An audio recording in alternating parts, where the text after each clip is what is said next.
E aí pessoal, beleza? Eu tô aqui com Moisés, professor, historiador.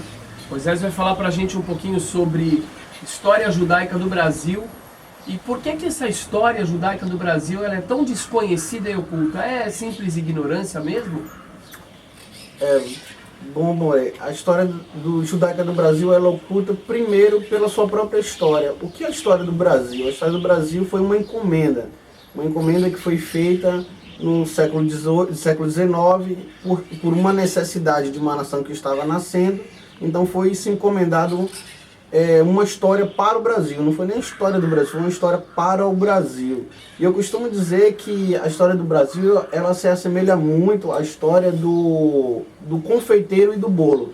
O bolo todo mundo conhece, né? Não importa a forma do bolo ou o gosto, todo mundo sabe o que é um bolo.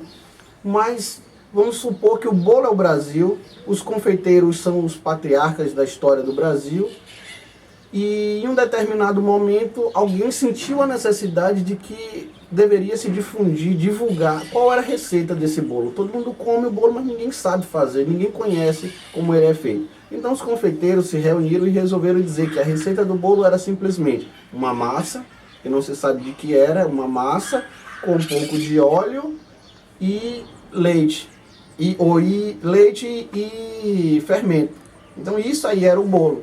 E durante muito tempo isso foi aceito, ninguém nunca questionou que o bolo era simplesmente isso, uma massa, um pouco de leite, um pouco de óleo e fermento. E isso se tornava um bolo das mais diferentes variedades.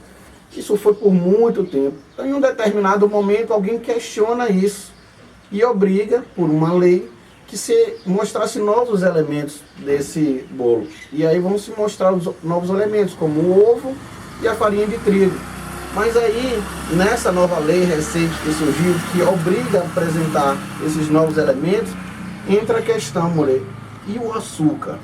Então, se os novos elementos que foram acrescentados, o ovo e a farinha de trigo foram acrescentadas, vamos acrescentar também a história do açúcar nessa receita desse bolo. E qual é o açúcar? O açúcar vem dos engenhos, os engenhos que foram trazidos pelos judeus para o Brasil. Então a história do Brasil tem que ser contada também sobre a ótica judaica dela, da própria história do Brasil.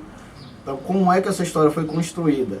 No século XIX, uma associação que existe até hoje, que é o Instituto Histórico Geográfico Brasileiro, sentindo essa necessidade da história, uma história para o Brasil, contrata um torneio de monografias para que se defina como vai ser essa história.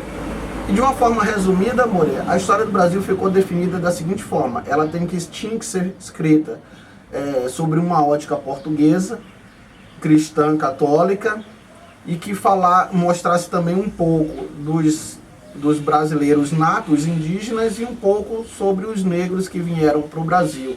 Nada estrangeiro era admitido, e que não fosse católico era admitido na história do Brasil.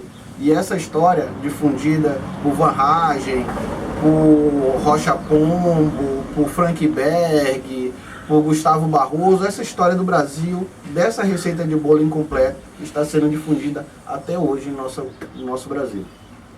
Então tá na hora de o brasileiro, ele cobrar dos seus educadores, dos seus mestres, historiadores, uma divulgação também do açúcar, e não somente do açúcar, mas uma divulgação correta de todos os elementos, não é? Correta. Você como descendente de negros, indígenas e judeus, acho que não tem ninguém melhor do que alguém como você para ajudar a levantar essa bandeira.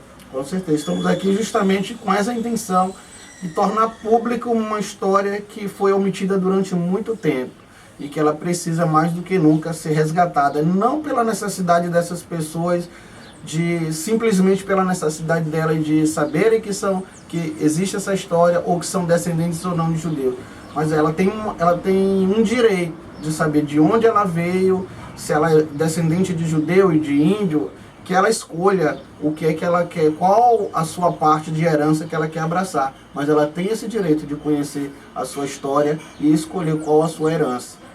Muito obrigado, professor. Nada. Valeu, galera. Valeu.